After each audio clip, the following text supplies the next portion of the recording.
In this week's episode of Let's Talk About It, we'll review the HBO Max documentary BS High and what made a seemingly normal high school football team anything but that. And in our relationship segment, we're going to talk about when helping hurts and when it's time to have that conversation with the person who thinks they're helping, but they're really not. You're here. You've joined us. Let's talk about it.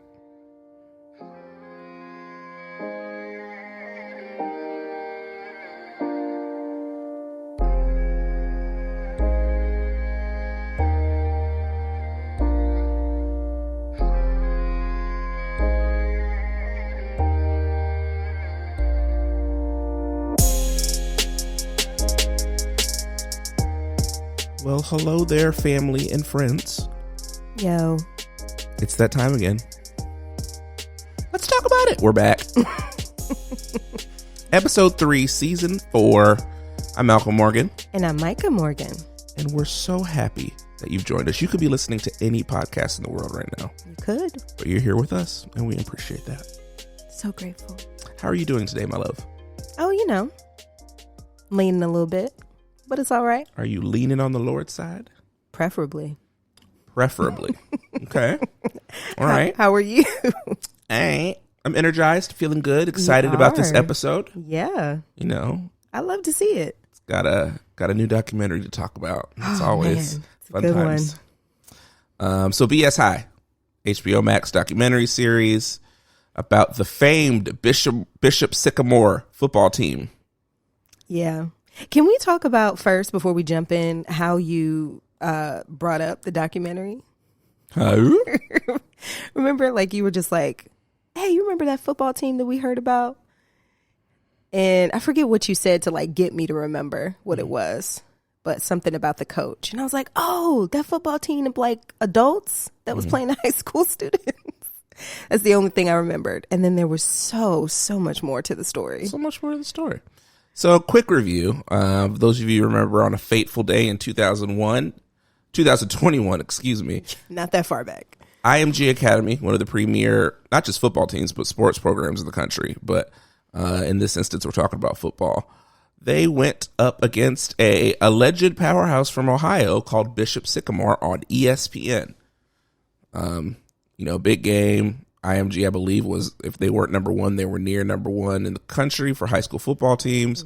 And they were playing against this little-known school called Bishop Sycamore, coached by Roy Johnson. And Bishop Sycamore allegedly had a bunch of kids that were highly recruited and were going to be going to Division I colleges, according to what we were told.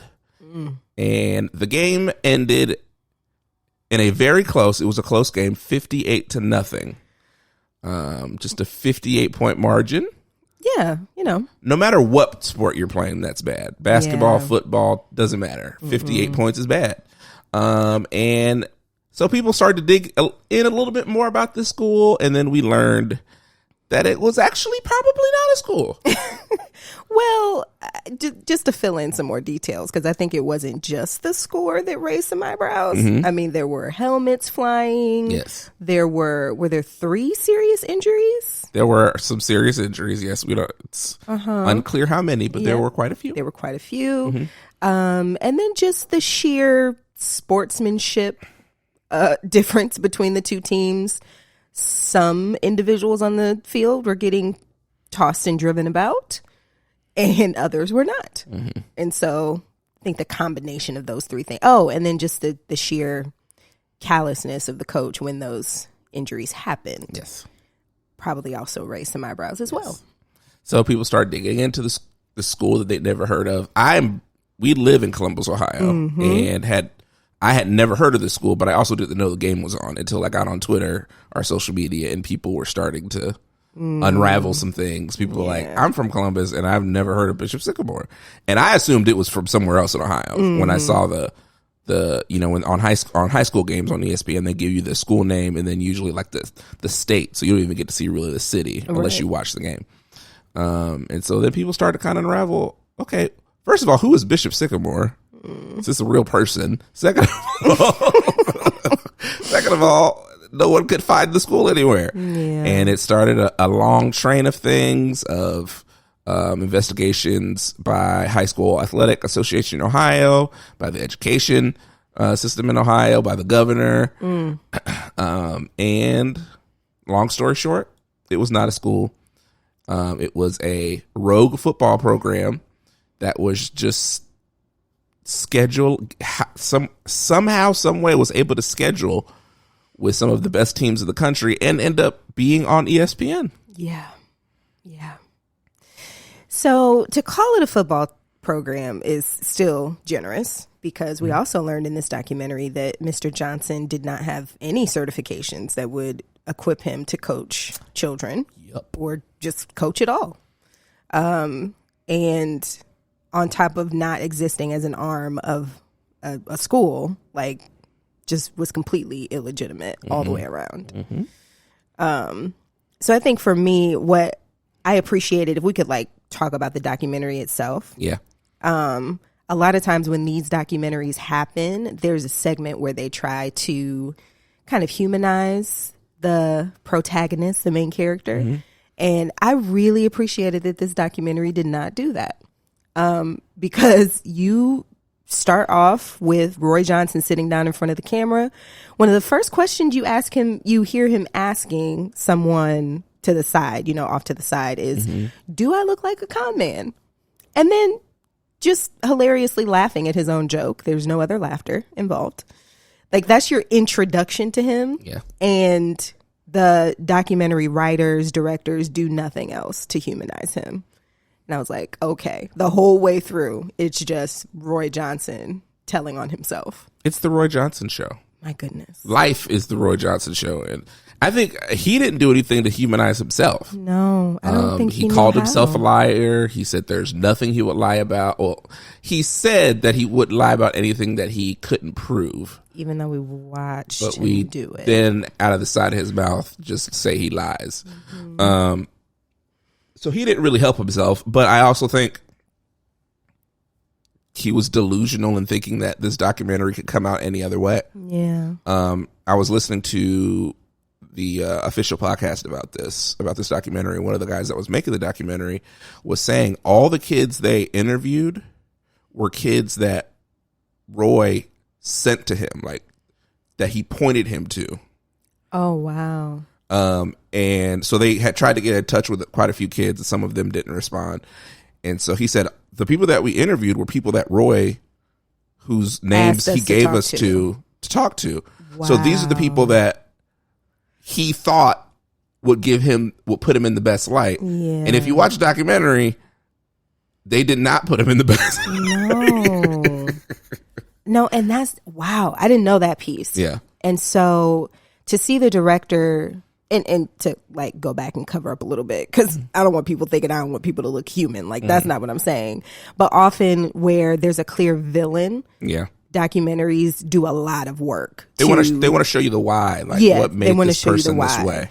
But like, you could tell that the documentary, all the folks involved in writing this just wanted the story to speak for itself. Yeah. There wasn't any cushioning. There wasn't any sugarcoating. And so to hear you say that Roy basically said, oh, yeah, here's some names of some kids, who are going to definitely make me look great, just goes to show you perhaps how disconnected Johnson was from reality. It also explains that scene near the end of the documentary when the kids are looking into the camera and giving the impact that this experience had on them. A lot of these kids, just to give you a little bit of background on the kids are, most of them over the age of 18, some as old as 21 and 22.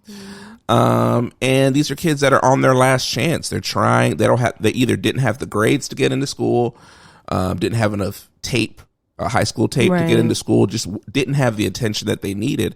And so Roy presented this opportunity as, hey, I can get you there. We'll get you more tape. We'll get your grades up. For some of you, we'll help you finish graduating so that you can get to the next level. And there's this moment at the end where the kids kind of just tell how this experience affected them. Some of them have injuries and have long-term injuries from that. Some of them just have a general mistrust of people and men in general. Mm-hmm. And some of them are just emotionally scarred from the experience. And they gave Roy the tablet and his one of his assistant coaches, and they just watch these kids say this. And his reaction is he just gets so angry. Yeah, yeah. And goes out into the hall, goes outside, and then I love when documentaries leave the mic on, when people forget they're mic'd up. Always forget when the mic is on. And he's like, I can't believe so-and-so did this to me. I'm still trying to get this dude. He's lying. He's like, still trying to get this dude to Oklahoma. Oklahoma called me about him just the other day. He said, I can't believe this. He said, and he got scored on in the IMG game. It's like, oh, why was that necessary? That wasn't. I don't think that was a Christmas present. So I think that explains that scene a whole bunch, because he definitely feels betrayed, because he feels like these are the kids he quote unquote did the most for. Yeah. It was almost as if he was hearing it for the first time. Yeah.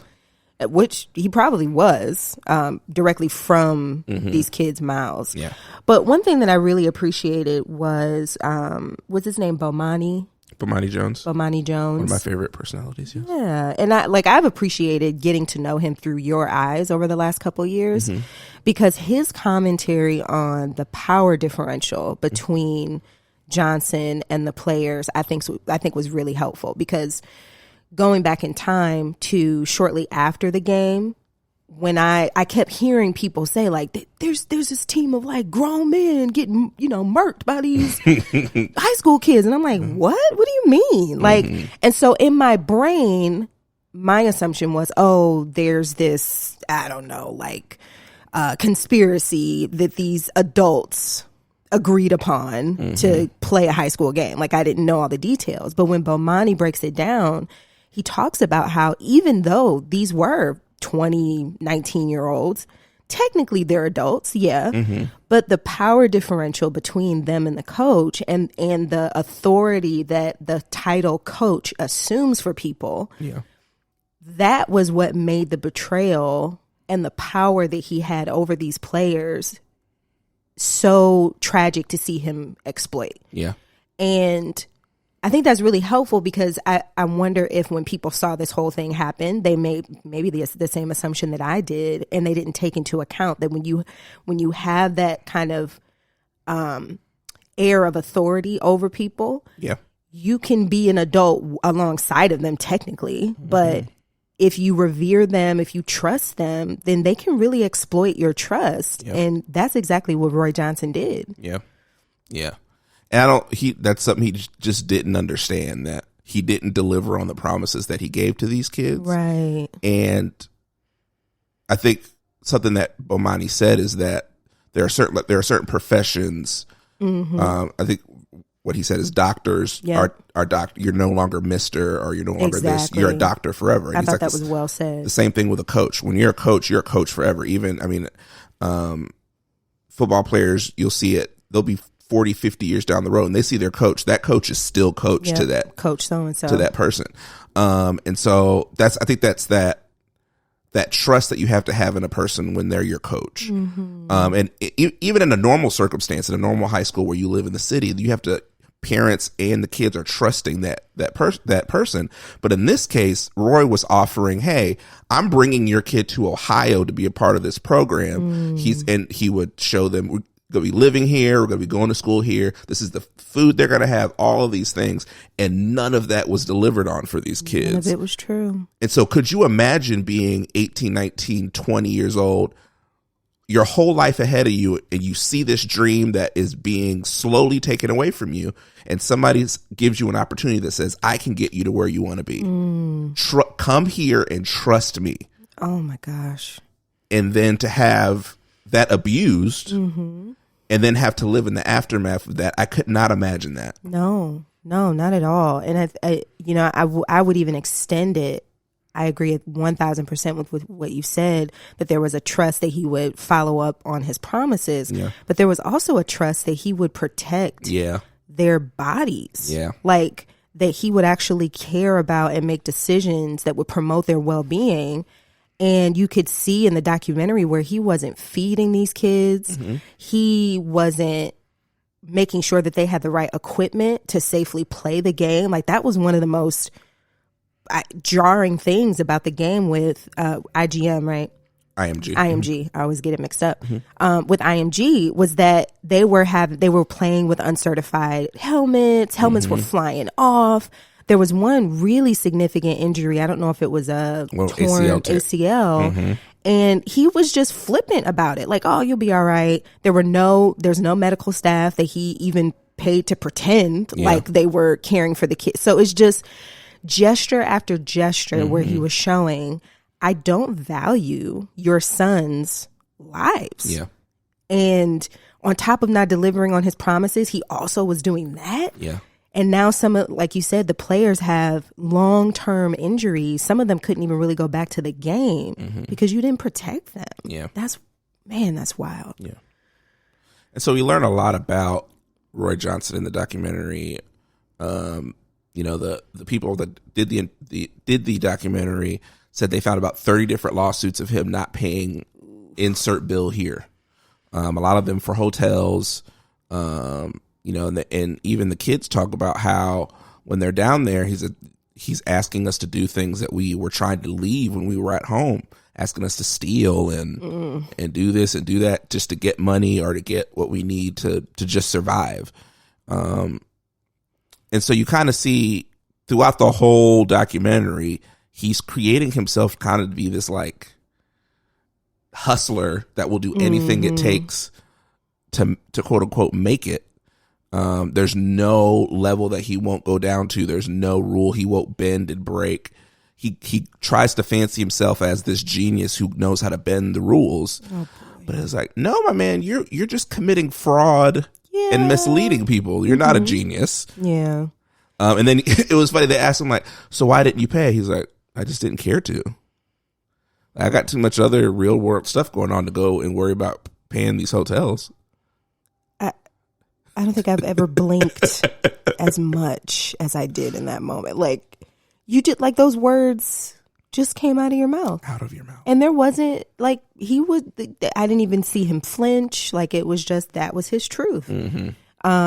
Another way to describe this is through the lens of one of the players. He was saying, how could I have told my mom that, this coach was essentially telling me to do the same stuff. Yeah. Referring to stealing from Walmart and all that other stuff that my mom has been trying to get me to stop doing on the streets. Yeah. And it's like, it's wild for someone to say that about a coach. And just going back to Bomani's statement, like when you have a title like that, it evokes images of and assumptions of integrity, that you have some kind of moral compass in spite of when your back is against the wall, that you will stick to what's right.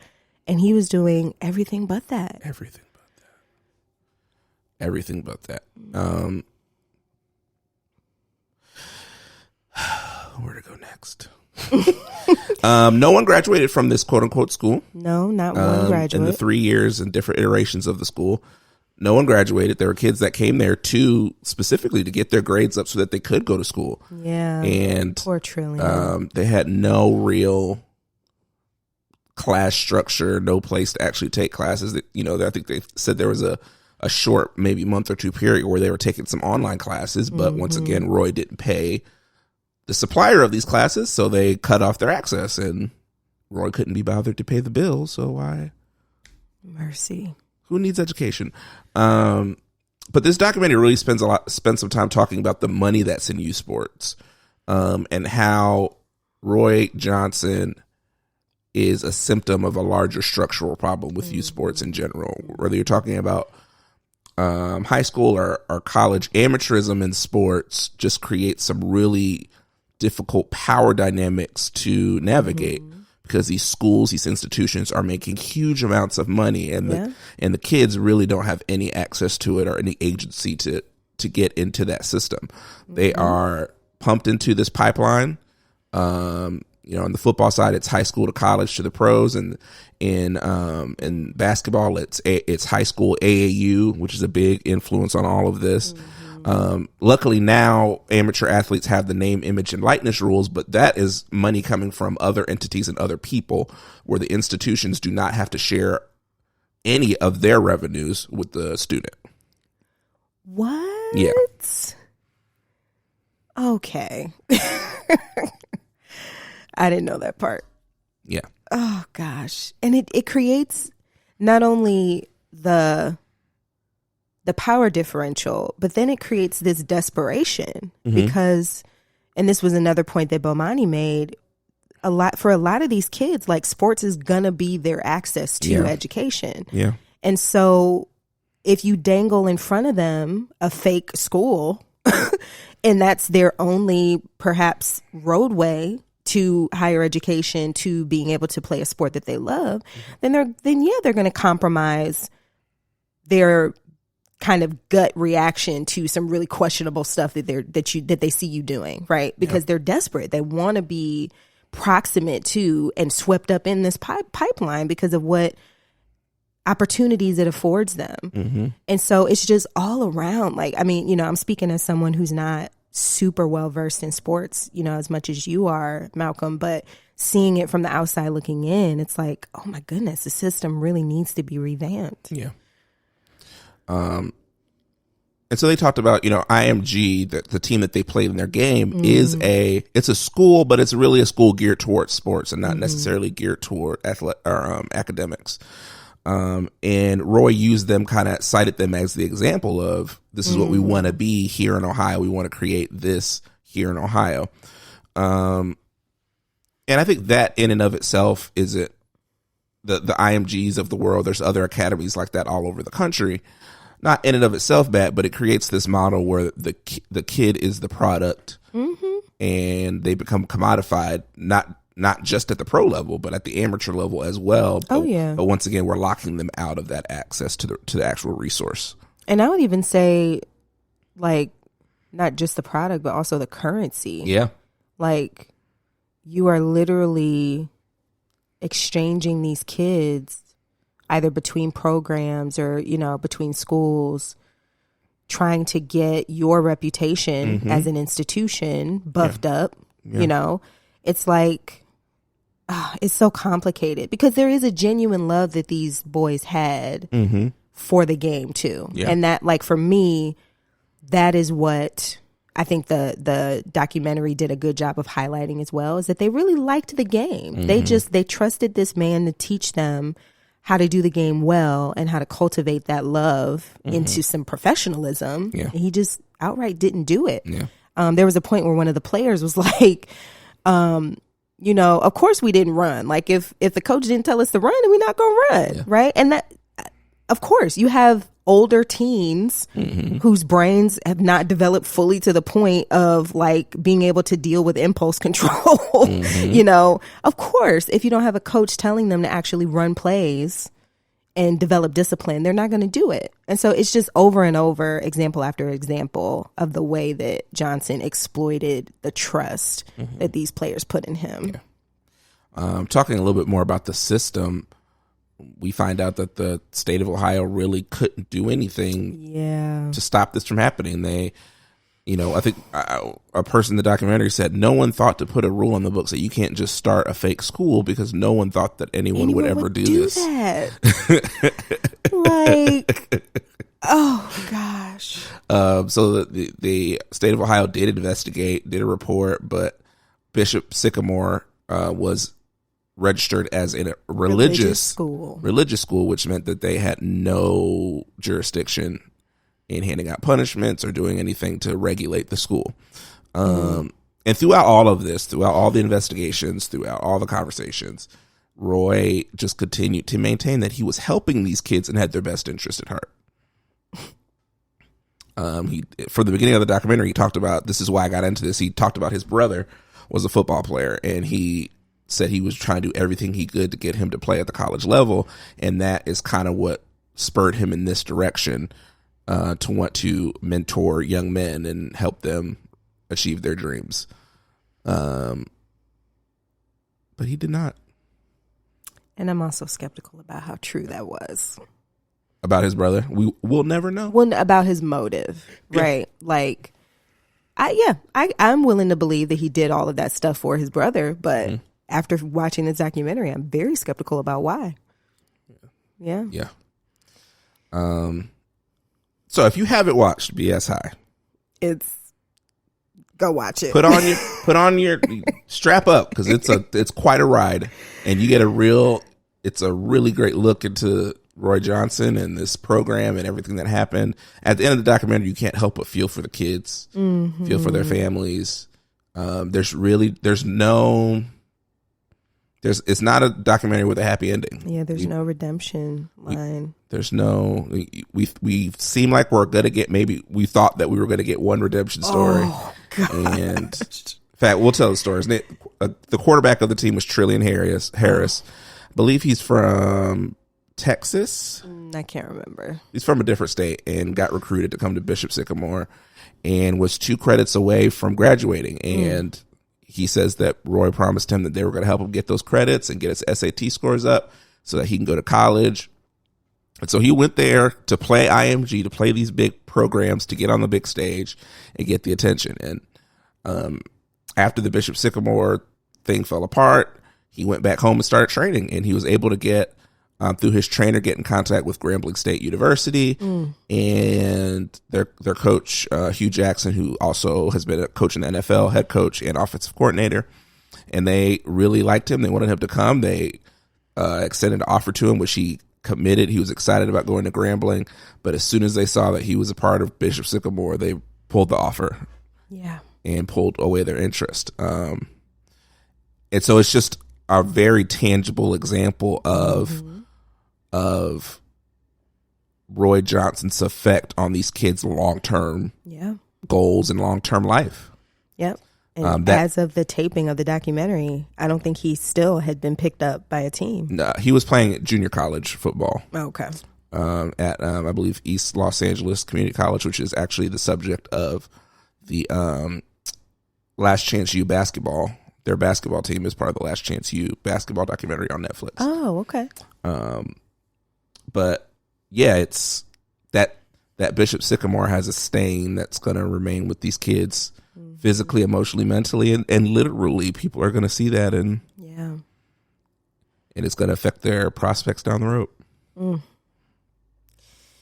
Yeah, the tragedy is very layered. Yeah.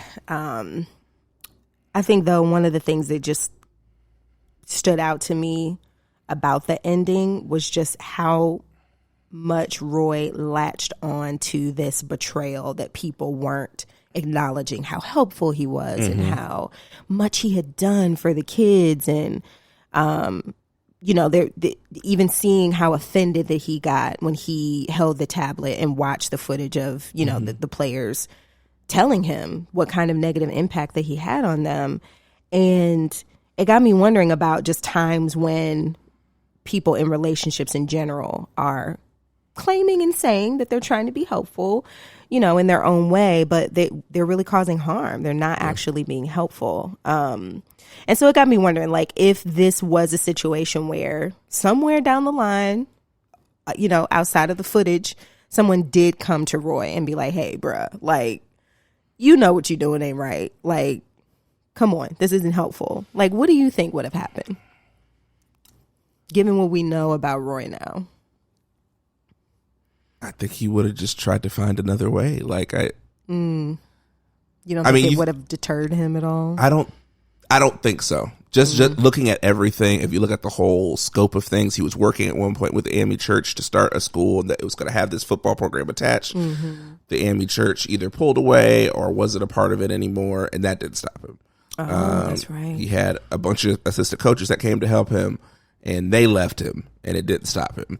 His athletic trainers left, didn't stop him. At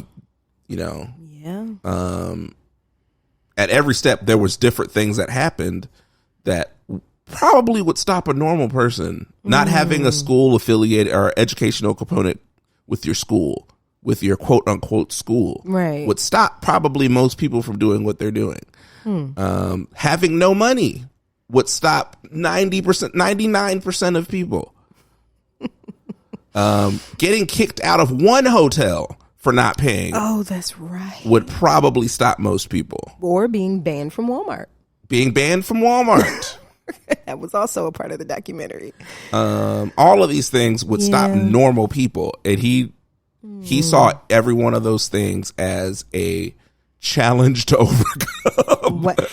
Right? And I think that was the thing. Like, I often do hear and see that rhetoric, right? Mm-hmm. Like if you keep running up against the wall, like that just means that you have to try like even harder. And it's like, no, like some of those walls are boundaries that maybe you shouldn't be crossing.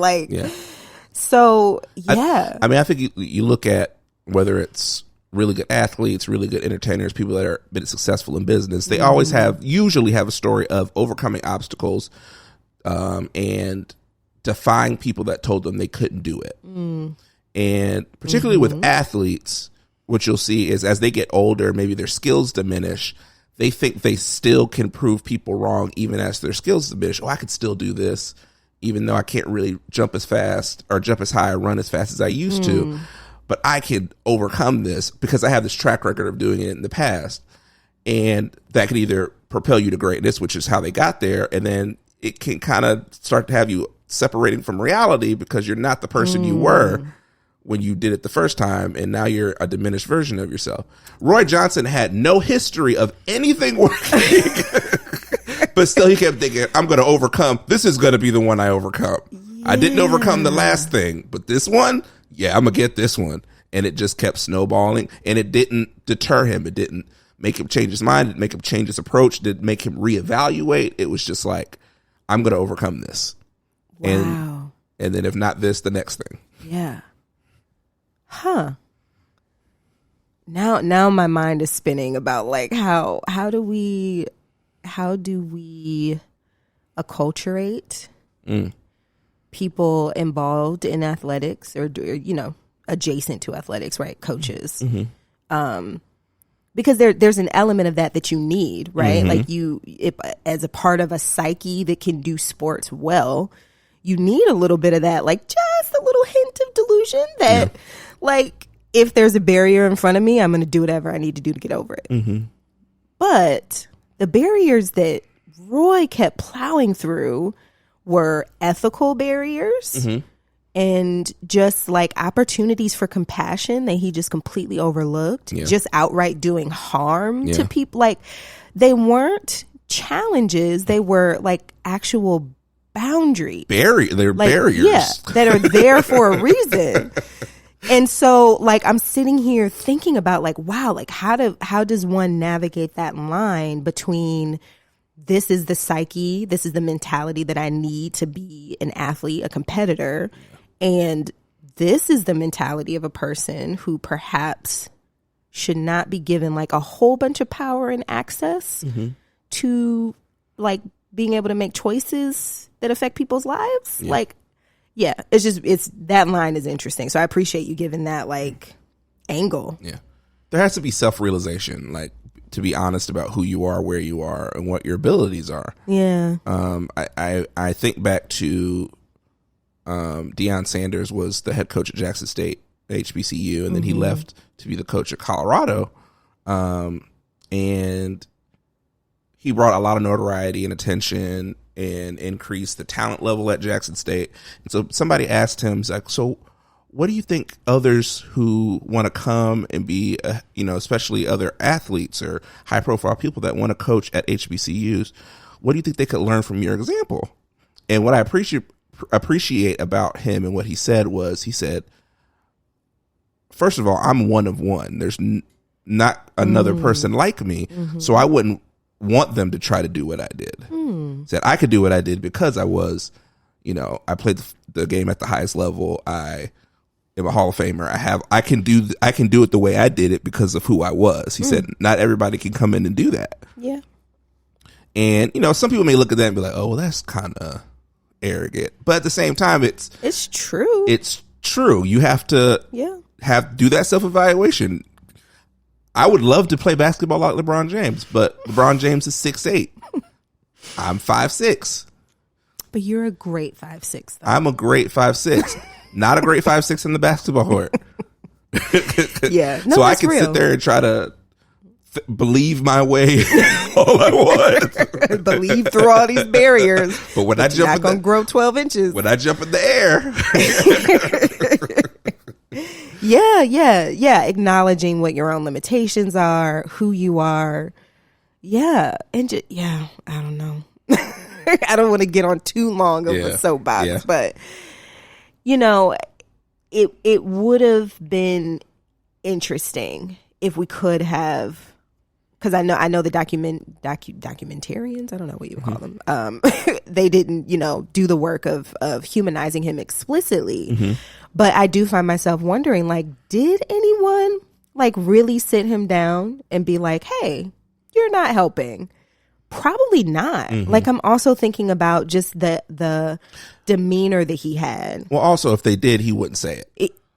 True, right. Yeah. He wouldn't look at the camera and be like, oh, by the way, there was this person that tried to talk me out of this. Right. Totally agree. But just like wondering if we could peel back the fourth wall and see his whole life leading up to this.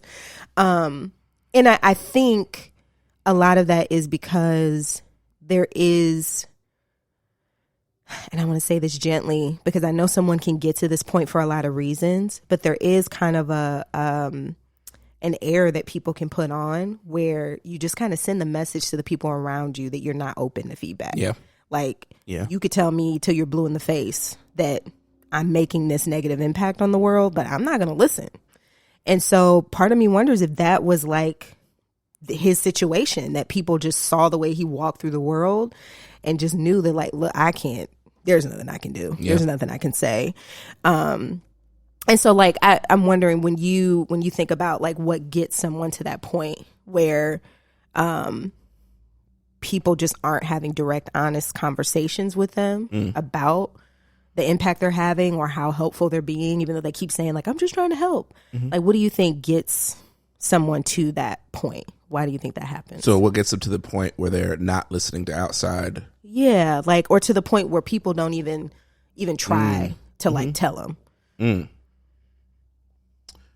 I think I just thinking through people in my life that have been examples of this. I think those people will really silo themselves when it comes to thinking of ideas or thinking of plans or things like that. You'll just see them pop up with an idea, and it's not like asking you for advice, but it's this is what we're doing. Not collaborators. Yes, they're not collaborators.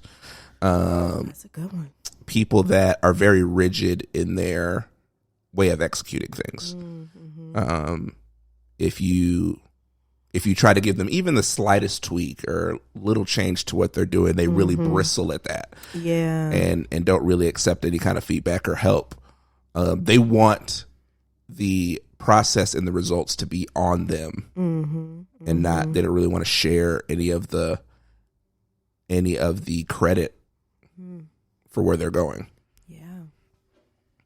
Yeah, I legit didn't think about that in this context, that, like, if you see a person and, like, time and time again, you see them like skirting over or skipping over opportunities to just check in with people and be like, hey, what do you think about this? Yeah. If you see that over and over again, I think that would lead to you being like, nope, I don't think my feedback would help here. And also I think a part of this too, that people end up, kind of being this way, is we're not super direct as a culture either. So there might have been some situations where people were trying to tell him, but they were saying things like, are you sure that you want to Yeah. When it should have been like, hey man, like, if you do this, I'm concerned that X will happen. Yeah. I think you should not do that. Yeah. I don't think as a culture we really talk that way. Now I'm speaking as someone who grew up in the heartbeat of the Midwest. We're just a passive aggressive space in general. Maybe in New York, somebody might have told them. But us and Roy Johnson, we were here in the Midwest where folks kind of talk around things. And this makes you, like, wonder so much more about his background. Like, what is his relationship to, like, the rest of his family, for example? Oh, man. Because family members will a lot of times be the ones to be like, hey, I know you and I've known you for a long time. You're going in a direction that's not okay. Yeah. But you have to have people in your life that you trust. And if you have a general mistrust of people, it makes it a lot harder to listen to, seek, and accept any type of feedback or redirection. Or I totally agree with that, right? Like, if you've grown up in a context where or if you are disconnected from people who know you intimately enough to like approach you that way, this can happen.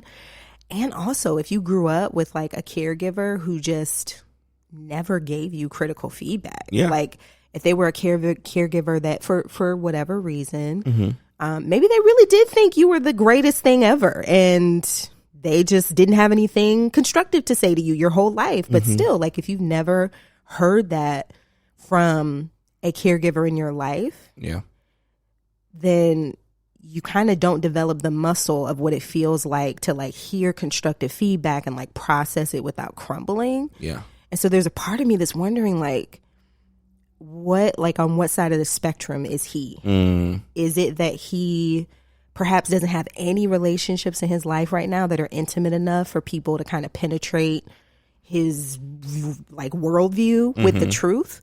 Or did he have a caregiver or a family of origin that was just kind of gassing him up like his whole life and has never told him a critical thing? Yeah, I think it's the latter, because I remember at the end of the documentary, it's the one moment where he gets like, where you kind of see a little bit of the sadness and the things that are behind a lot of things that are happening. He talks about how his mother told him that you're going to do great things. That's right. And he said, if you hear that all the time and that, you know, that like kind of sets you up for what you're going to do in life or something, you know, something like that. I totally forgot about that. Wow. And I'm trying to sit here and be like, is it appropriate for me to mention what other famous person that reminds me of? But nope. Yeah, there it is. And you know, I am a clinician, I'm a therapist, and so I am sensitive to how a caregiver gets to that point as well, right? So this isn't me saying like, oh, his mom was terrible. No. And I just realized what you were putting down earlier about other. No, that isn't what I'm saying, right? That like his mom is the villain and she's the problem. But I am curious about like when someone turns out this way, it's helpful to just be curious about like what was the shape of their world when they were younger, because you can see how that can have a real impact on how people believe the world works. So I guess to end with just kind of imagining a world where we would tell a person, you know, hey, I can tell that you're trying to be helpful, but you're not. Like, what would be some ways that we might do that? Be honest. Yeah. Just be honest. As hard as it is. Yes. It I think by and large as a culture, we are words escaping me right now, but we are averse to conflict. We are conflict averse. We are conflict averse. We do not want to have those tough conversations. We don't want to make somebody feel bad. We don't want to crush somebody's dreams, but sometimes our dreams just need to be crushed. You know, I remember hearing a radio personality say, hey, you know, everybody should pursue their dreams, but if you're 45 and you're trying to start a rap career, it's time to reevaluate some things. Okay, you know? Well, that dream might need to be crushed. Or could it be just altered a little bit? Or altered most of it. Most of it. Yeah, I hear you. But yeah, the honesty I think is important, because if we are not able to have the honest conversations and help redirect people, you end up with Bishop Sycamore. Not always, but some version of Bishop Sycamore. Yeah. Which, I mean, I agree. Like, the commitment to honesty is important. And I think the method of honesty is figuring out for yourself, like, what is the actual damage that I think this person is actually making? Because sometimes it's just a preference issue. Like, you're looking at someone move through the world and do the helpful thing that they think they're doing, and you just don't like the way that they're doing it, or you wouldn't do it that way. But if there's real harm being done, that's a whole different situation. And I think that would be the criteria or the checklist that you would look for to be like, okay, I think I might need to let this person know that they're not being as helpful as they think they are. I think that's one of the things that's most sad and alarming about this documentary is I was thinking back to the Fire Festival. And they're getting ready to do the Fire Festival, and people were like getting nervous as we got closer to when the event's supposed to happen because nothing is in place. But so many people would just be like, well, but Billy has done this so many times. He finds money. He finds a way to get it done. And I just thought it would come together.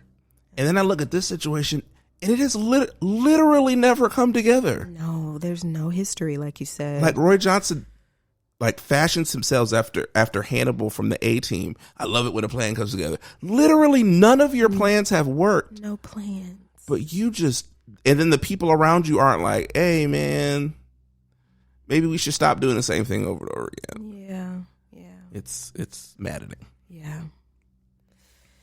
So I think if we are imagining a situation, like I'm even thinking of situations where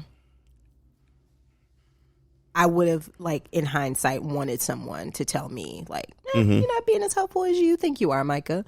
I think a way that I would appreciate them saying it would be, like, starting off with acknowledging that they can see that I'm trying. Like, I think a person is disarmed and more open to feedback if they feel seen first. So, like, starting off by saying, like, hey, look, I see the ways that you're trying to help, and actually list some of those off, right? But then also, like, continuing by saying, you know, however, I'm worried that what you're doing could lead to X, Y, Z. Yeah. And, like, actually letting a person know that I'm kind of looking ahead, and if you keep doing the things that you're doing, this is what I think would happen. Yeah. But then, like, maybe inviting them into a conversation about what to do next, right? So not just criticizing them and being like, I'm worried that you're going to, like, cause a train wreck. But, like, ending with, like, hey, can we maybe talk about, like, how to do this differently? Yeah. Like, I'm thinking about times in my life where if I had heard it that way, like when I was younger, I might have been like, oh, okay, yeah, let's talk about it then. Yeah. Right? So that's kind of like a makeshift version of the sandwich method for communication. But I really don't know. If someone approached Roy that way, maybe it would have worked. I would have hoped someone would have tried.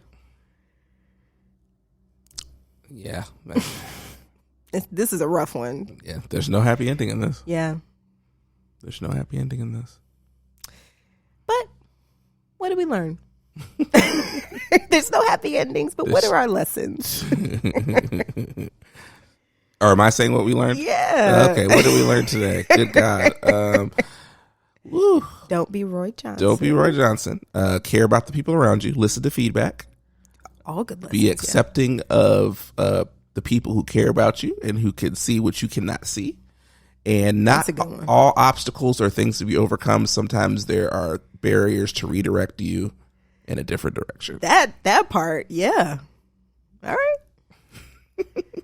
I know we're not the only ones that watch this documentary. So if you have watched it, if you have some feedback, some other things that you saw, maybe you know a little bit more about the story than what we watched in the documentary. We'd love to hear from you. Use the hashtag #TalkAboutIt.